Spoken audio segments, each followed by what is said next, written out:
இந்த நாள் என்பது எவ்வளோ முக்கியமான நாள், குறிப்பாக இளைய சமுதாயம் என்று வரும் பொழுது தேர்வு எழுதிய பல லட்சம் மாணவர்களுடைய எதிர்காலம் சம்பந்தமானது. அதேபோன்று தமிழ்நாட்டு முதலமைச்சர் இன்றைக்கு தன்னுடைய வாழ்த்து செய்திகளை சொல்லும் பொழுது காலமாக கூட நீங்கள் சமூக வலைதளத்தில் பார்த்துருந்துருக்கலாம். பிள்ளைகளை பொறுத்த வரைக்கும் ஒவ்வொரு பிள்ளைகளுக்கும் ஒரு வாய்ப்பு என்றைக்குமே காத்து கொண்டு தான் இருக்கின்றது. எதிர்பார்த்து கிடைக்காமல் இருக்கின்ற மதிப்பெண்ணாக இருந்தாலும்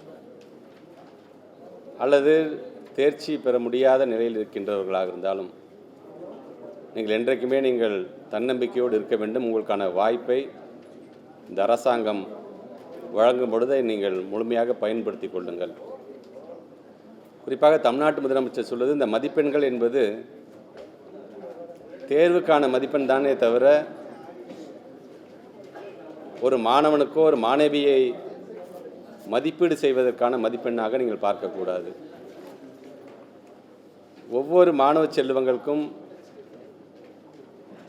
அனைத்து நிலையிலும் இருக்கின்ற மாணவ செல்வங்களுக்கும் அவர்களுக்கான நாற்காலி காத்து கொண்டு தான் இருக்கிறது என்கின்ற அந்த நம்பிக்கையை நீங்கள் மனதில் வைத்துக்கொள்ள வேண்டும்.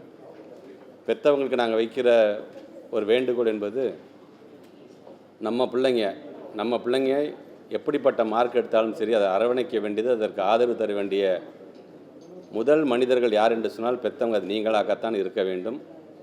அதனால் நம்ம பிள்ளைங்களை ஊக்கப்படுத்துகிற மாதிரி நீங்கள் பேச வேண்டும் என்கின்ற அந்த வேண்டுகோளை ஒரு பள்ளிக்கல்வித்துறை அமைச்சராக நான் வைத்து